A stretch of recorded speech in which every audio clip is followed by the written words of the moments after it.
Greetings and welcome to another lecture in statistics. In this lecture, we're going to start off talking about the chi-square test. So why exactly would we want to use the chi-square test? Why would we use this test instead of using one of the other tests that we've already talked about?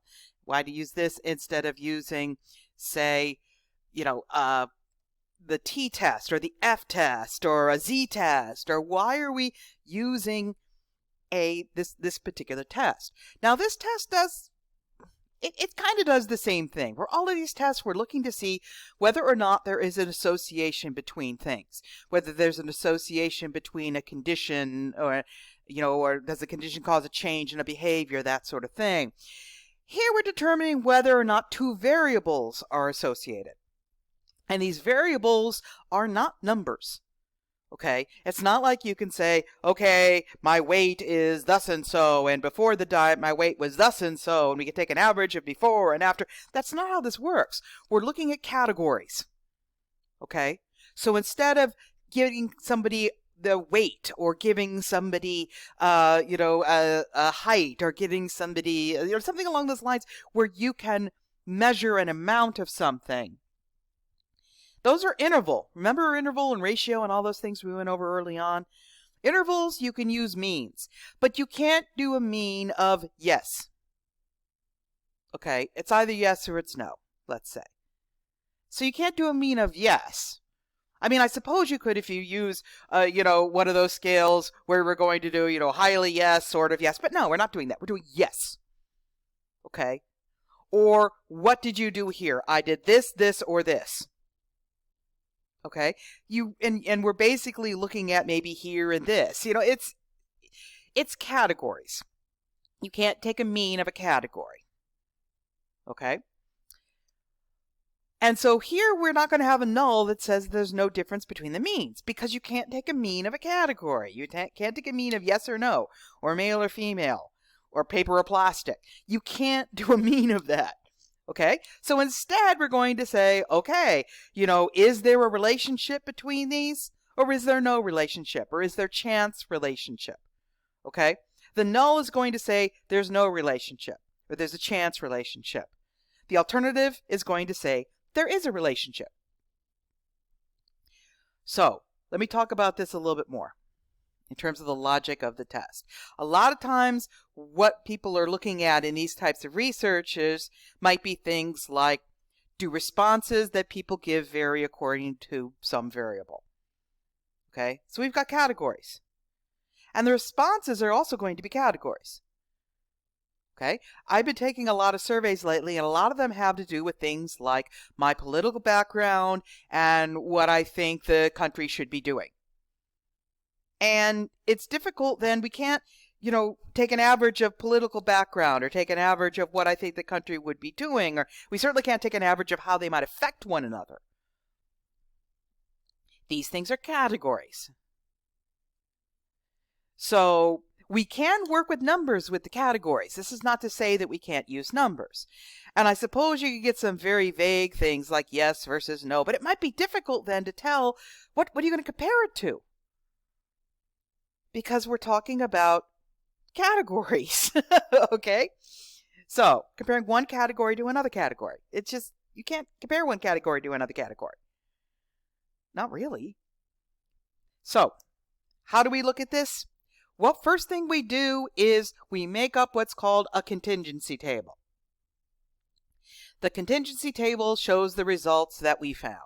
Usually you have one category across the x-axis and one category across the y-axis. Let's take a quick look at one that I made up that I'm going to show you later. This is a contingency table. And notice what we have here. We have locations. This is looking at recycling totals at different locations. So we have location A, location B, location C.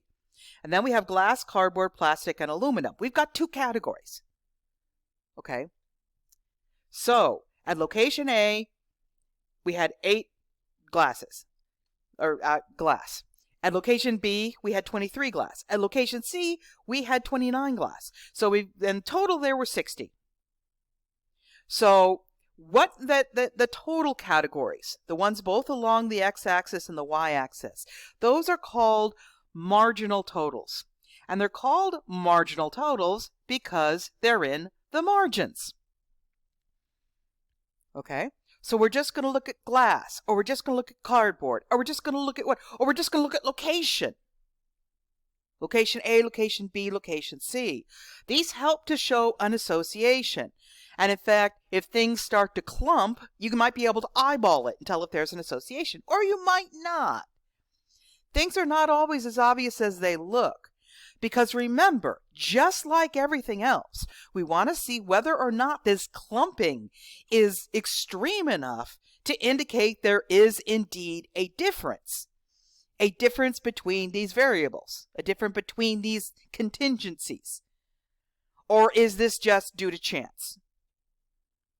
I mean, it's the same question that we've asked in all of the other tests. It's just doing it for slightly different categories, slightly different things. And also remember, this sort of research is called descriptive research or correlational research or non-experimental research.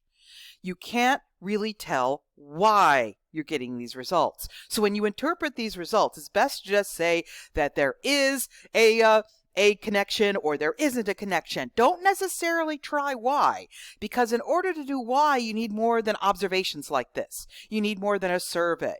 You need to actually run an experiment. And as you will or may already have learned in research methods, experiments are very different from just doing a survey. And you'll learn a lot more about those in research methods, and you'll learn why it's important to pick the right statistical test then there. A lot of this is just to give you the tests so you can learn when and how to use them later. If you can't use numbers or means, if you can't basically say that the means are average, before all our null hypotheses were the mean of group 1 is the same as mean of group 2, or there's no difference between the sample mean and the population mean, or something along those lines. We don't have means. There are no means. Okay? We have categories. So instead, this is going to be a verbal null hypothesis. And the null hypothesis is there is no association between those two variables, between those two categories.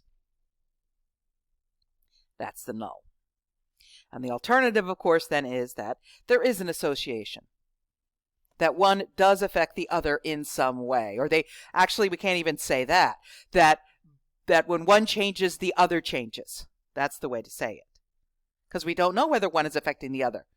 Maybe they're both being affected by something else. We don't know that. We haven't tested for it.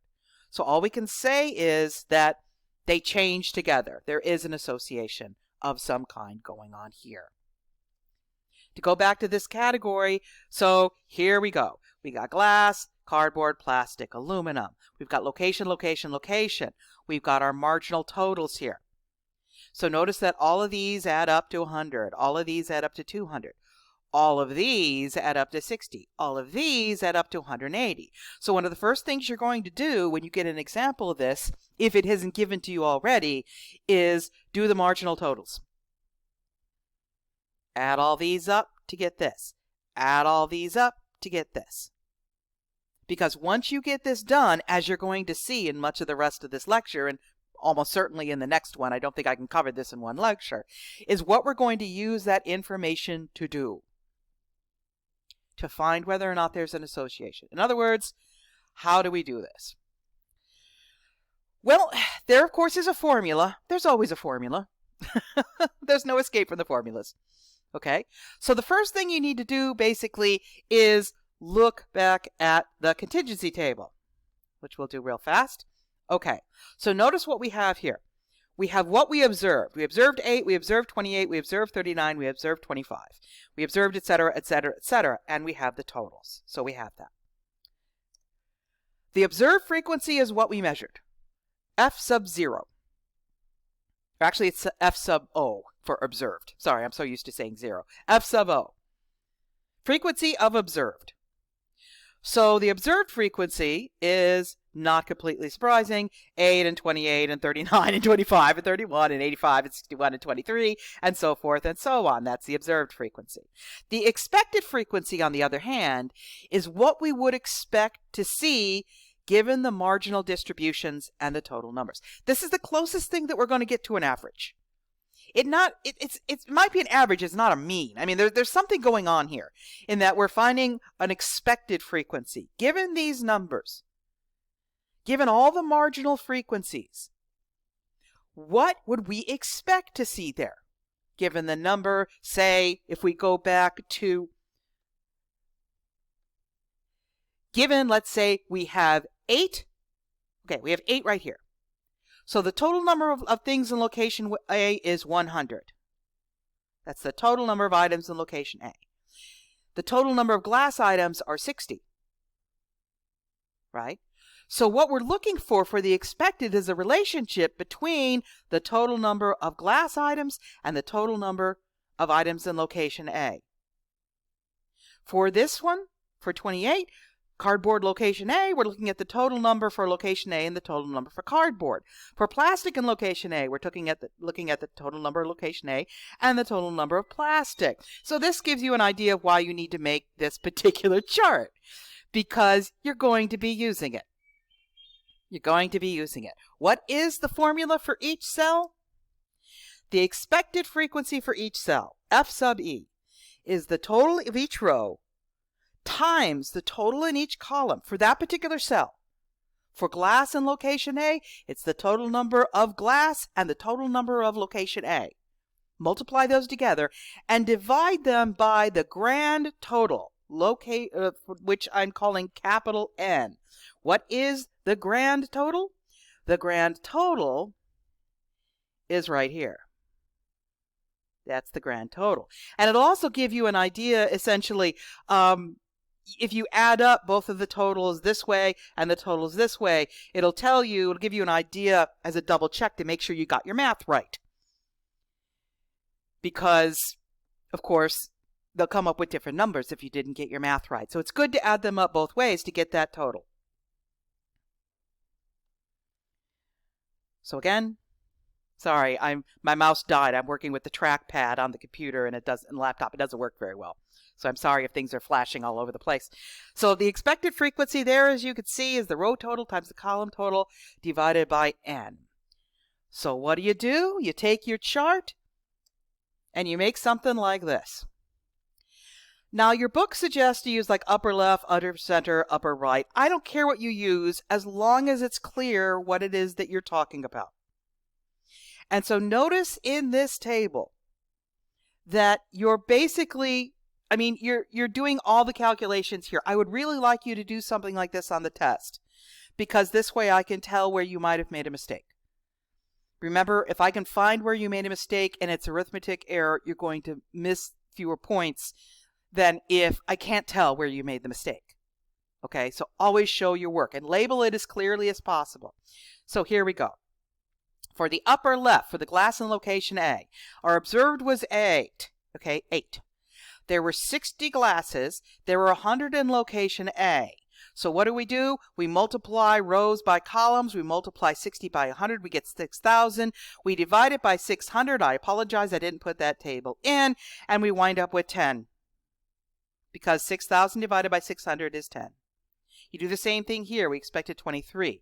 Glass total was 60. Location 2 total was 200.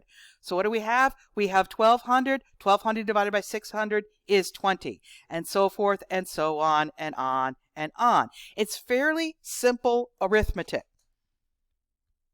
Okay? It's pretty simple arithmetic. So what you want to do is you want to go through and you can either add this to your original chart, make sure that you separate the two, or you have it somewhere like this, because in the next part we're going to use these particular numbers are observed from the results and are expected from here in order to do the actual chi-square test.